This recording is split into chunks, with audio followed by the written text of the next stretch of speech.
Hello and welcome to Matt Loves Eurovision. This is my Eurovision 2025 final national finals update. Yes, we have reached the end of the national final season for 2025. The last three national finals have taken place.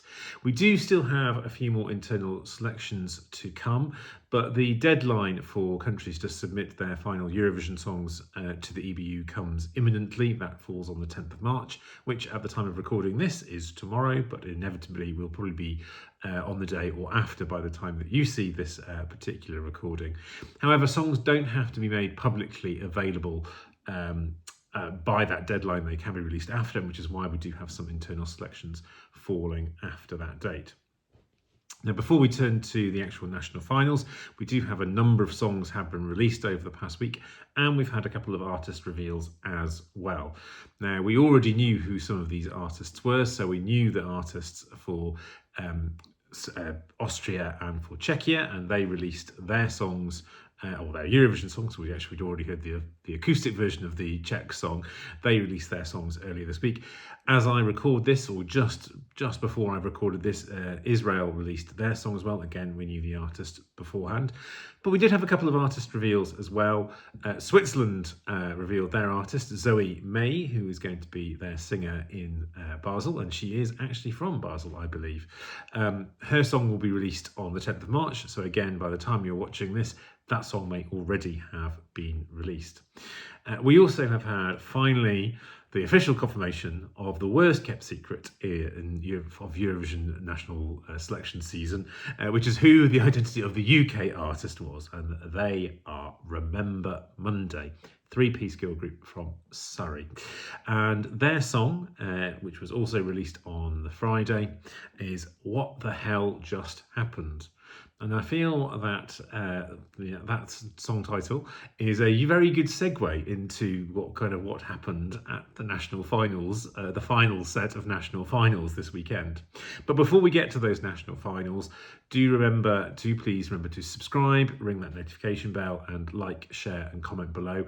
And also remember, I have a website as well where I keep all the information up to date on all the national selections. There's a big page there with all the countries and links through to the Wikipedia entries of the artists, and also to the official songs on the Eurovision's YouTube channel as well. And there will be also more stuff coming on my website as the season progresses and I start getting into my top 37. So let's go back to the three finals. We'll take them in order of broadcast. First up, we have obviously the biggest of all, which is the Sweden's Melfest. And now this had built up to be a really exciting two-way contest. Now, of course, I'm sure most of you know that Måns Zelmerlöw, the winner of 2015's Eurovision with Heroes, had come back. There was a lot of hype around this, a lot of expectation that he would probably sweep the international juries, because at Melfest, in the final, the voting is split between international juries of about 7 or 8 countries, plus then the televote. But the way that Melfest does the televote is it's not just a pure numbers of votes. They weight it by, they structure it by age group as well. So actually it tends to flatten out things a little bit. But the big hype around the final was that it was going to be Måns Zelmerlöw versus Kai, who are a group from the kind of Finnish-speaking part of Sweden. And there was an expectation that Kai would win the televote and that Måns would win the jury vote, and that is indeed what actually happened. However, the votes were very close in the international jury. The jury's basically split between Måns and Kai, with Måns just edging out. And then in the public vote was also pretty close, but Kai came top in that, and overall Kai won the ticket to go to Basel with their Swedish language song Bara Baru Bastu.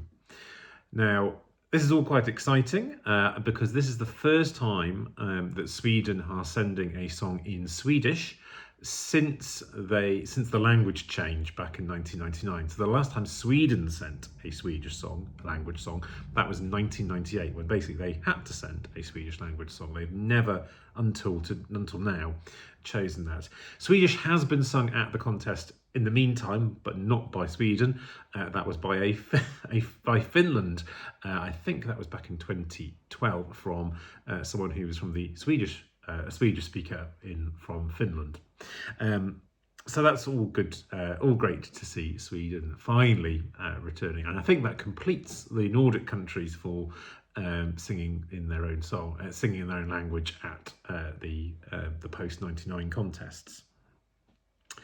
Then we move to the smallest country in Eurovision, which is San Marino, and they have the San Marino Song Contest, as it has been renamed this year. They had a 20-song final. Actually, the quality was not bad at all. Definitely has been an improvement on previous years. And they brought a certain amount of chaos to Eurovision because they are sending Gabri Ponti with his song Tutta l'Italia. Now, some of you who are following San Remo, the Italian selection, will know that this was became the anthem. It was the link music used. It was used all over in San Remo. Wasn't actually a San Remo entry. It was. I don't think it was accepted as such. I don't know whether he'd applied for it, but it ended up being used extensively during San Remo, and he performed there as well. He's a DJ, by the way, and it's becoming a massive viral hit in Italy, a huge hit. And so now it will be going to the contest under the flag of San Marino. Now, Gabri Ponti, he is, well, some of you that are more around my age may well know, he's actually formerly of the band Eiffel 65, who had a really big hit back in the late 90s.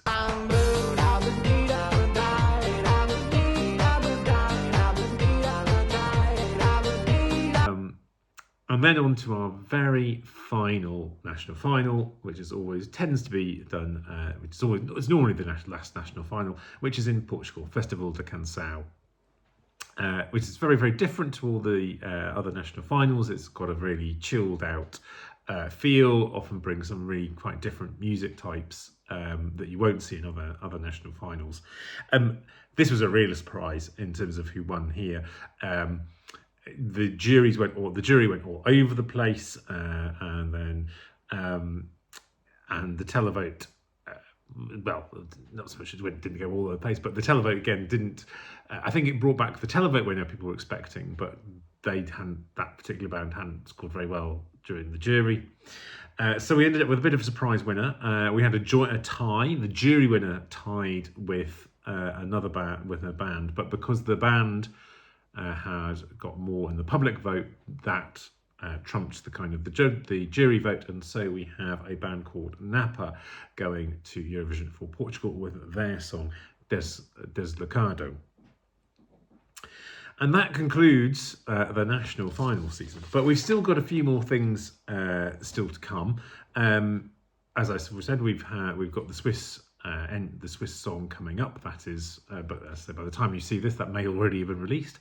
We've also got Cyprus's song coming up on the Tuesday as well. That will be Theo Evan. We've known that he's been the entry in the artist for a very long time, but we just haven't had the song yet.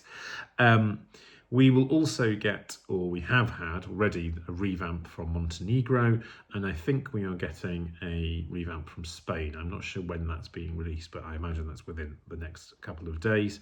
We've also got France releasing their song. Obviously, we know it's Luan.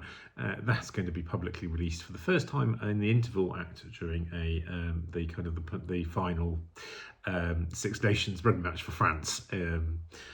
Next weekend.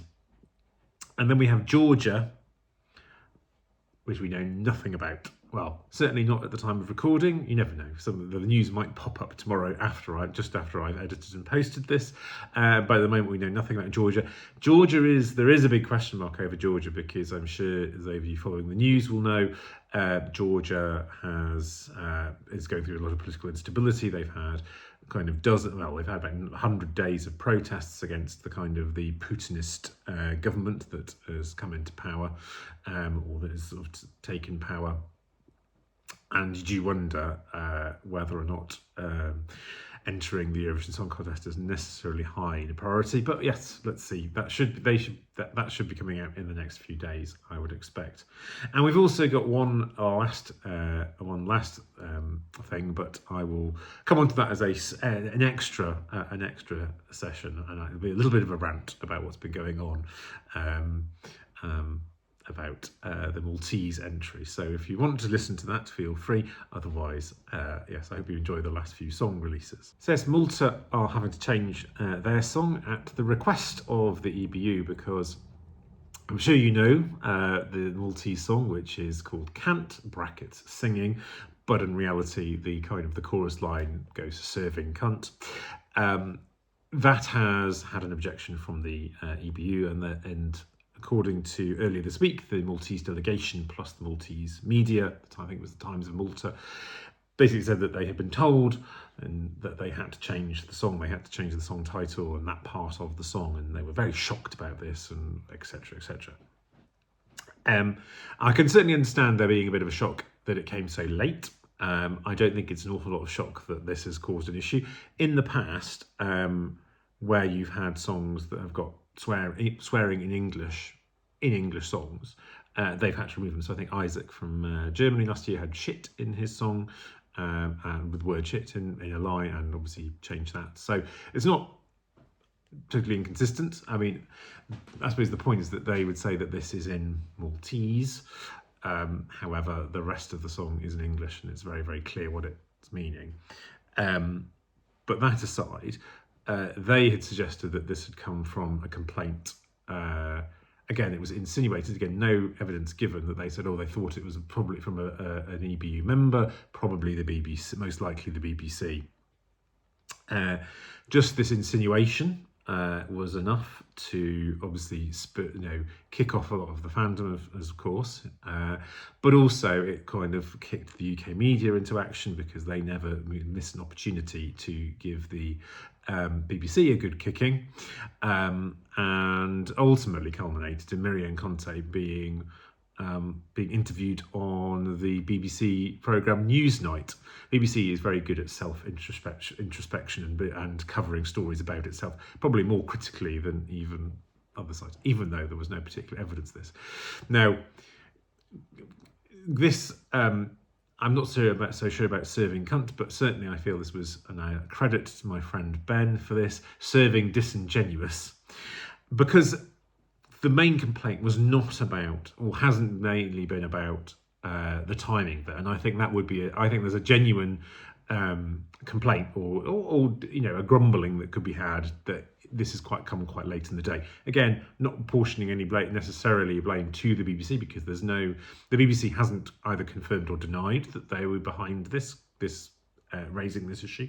I suspect if it was them, it would have been via after instruction or after consultation with Ofcom, who's the regulator, or discussions with the EBU. Who knows what the situation would be? But there's no actual evidence that the BBC has somehow vindictively done this. But the reaction from the Maltese delegation, the Maltese media, even the Maltese Ministry of Culture getting involved, has been around how this is kind of trying to suppress the Maltese language, and that they're only just trying to talk, embrace the Maltese culture, etc., and they don't understand how this isn't being allowed. And there are other songs about the rude songs being done, and etc.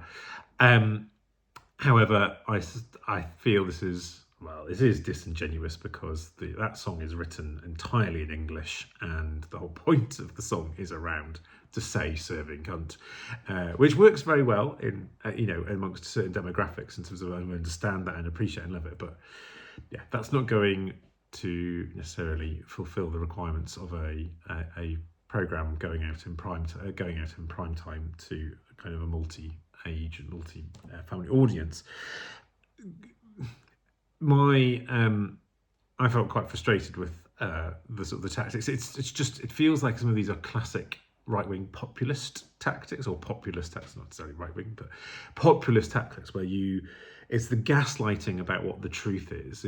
All this stuff about complaining about how this is offensive to, imperialism against Maltese language, etc., is kind of completely nonsense. And again, there's a certain playing the victim card as this. Again, these are all common traits that you will see in kind of populism. The scapegoating or identifying and then scapegoating someone to blame, again, whether or not there is any shred of evidence or any kind of fairness in it. In this case, it's kind of EBU/BBC. And the whole lot gets an enormous amount of attention. And of course, that's exactly what's happened. A huge amount of attention has been paid. And I know that the delegation, they are working on kind of what their options are on that, which I'm sure they must have thought about, because as soon as this was kind of won the Maltese selection, it was people were talking about, how is this going to fly? Because it's not as though it's a it's not as though it's kind of slipping it in and it just can be easy change. It's the whole point. This is what the song has been made to do. Is this kind of, it's not really an innuendo. It's just so they can say this. So. Yes, it makes me, and what made me cross about it actually is to say, as I say, I can totally understand there being frustration about the timing. If this really was the time that they were told, and they weren't told weeks earlier, and again, I can't see that this is going to be much of a surprise. But what I really frustrated is the fact that these tactics can, yes, you can see it as a way of generating interest and generating notoriety, and in a small country like Malta, who's been struggling to qualify, it gets a lot of attention and it puts more, and it may well end up working for them at the contest in terms of getting a better result, getting qualifying and getting a better result. But there's a lot of collateral damage at the same time, because inevitably online you get a lot of the fans have just been particularly vile. And almost unhinged in some of the stuff that's been being said about how the UK should withdraw because of this, or that it's a signal. One of the most ridiculous things, however, is that the whole thing was a signal of how the UK was culturally inferior to the rest of Europe. Now, that's an opinion. There's a valid opinion that you might want to have, but to generate that from this particular episode, I think is completely nonsense. And what I really don't like is the fact that this, again, completely unfairly, has the toxicity and the hate has been transferred to not just the BBC, but also to the delegation, and worst of all to kind of the UK at Remember Monday, who seem a lovely set of girls and have got absolutely nothing to do with any of this whatsoever. And it made me really quite cross about that. I just hope that this dies down a little bit over the coming weeks, and that that the UK artists do not get any completely unwarranted hate for this. Even though I don't think the BBC should be given hate, is it? Because I think the whole thing's. I think the thing that should be frustrating is the timing of it, if that was the case. But I don't think any of the rest of it is something that should engender hate. It just seems utterly ridiculous. And coming the year after all of that nonsense that happened at the contest in 2024, and all of the stuff that EBU has put in place to try and make sure the artists are more protected, for then a kind of a delegation to, certainly, if not directly, but be in cahoots with their media to wind this up when there is, this is not kind of without someone else getting harmed because of it, is not something that I am very happy about, I have to say. Don't normally go on a rant, but I felt I just had to say something this time. Anyway, hopefully I'll be back. Actually, I'll be coming back soon with a little best of the rest of all the other national finals. I'm putting together a little video which showcases just some of the things that I've liked from the national finals that didn't make it to the contest, that came because they didn't win. So look out for that. That will be coming up in the next few days. And otherwise, you may well see me probably with the start of my top 37 should be coming up soon. But I will probably post on my socials, my Blue Sky, and also on the website when that's coming up. But hope to see you again soon. Take care.